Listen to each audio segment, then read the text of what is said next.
All right, so creatine.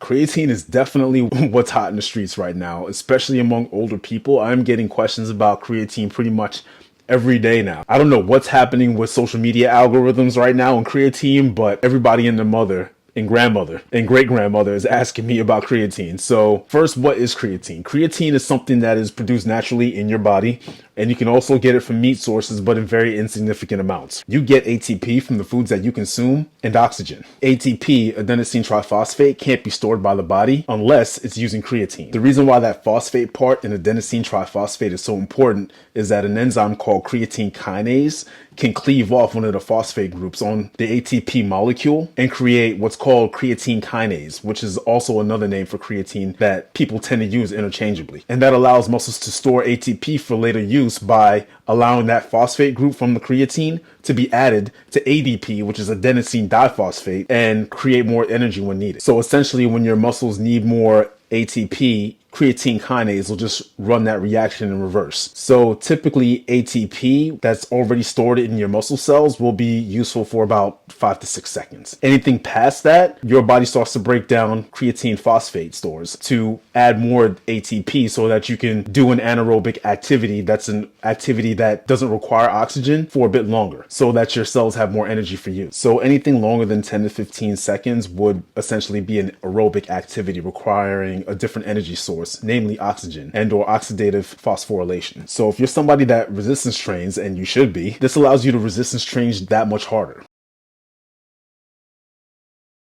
So should you take creatine? So creatine is one of the few supplements that I'd recommend, other than maybe whey protein. It's one of the few supplements that have nothing but positive data behind it. It's one of the most studied supplements in the health and fitness industry, but mostly in regards to allowing people to work out harder. A lot of the newer data that's coming out has a lot of implications for brain health, which is why it's starting to get as popular as it is, unfortunately. And fortunately, I say unfortunately because it's starting to get people to recognize a very useful supplement that's been useful for decades and been well studied for decades, but unfortunately because a lot of people are kind of grabbing onto it for what I think are somewhat superficial reasons. The data regarding the brain health stuff is much more scant than everything else. So older people are kind of latching onto it for, it seems, to, get one leg up on, delaying any brain related health issues. My advice would be this. You should take creatine because it's a well-studied supplement that helps you work out harder. And if you're concerned about brain health, do you know what really helps brain health? Exercise. And if you're working out harder,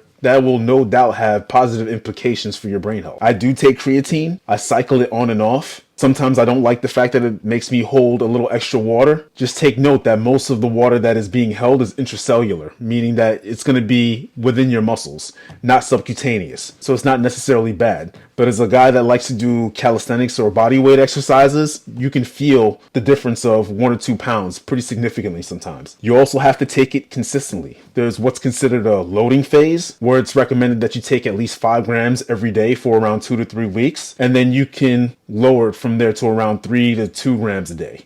You have to take the supplement consistently to help fully saturate the muscles. So do I recommend creatine? Absolutely. It works. It's not a steroid. It'll help make your muscles bigger, but not to any significant degree. It'll just make them look a bit fuller after the saturation phase. It's one of the few supplements that I think everybody should take. You're not going to start benching houses or anything like that, but it'll put you on that path. Happy New Year. Stay safe.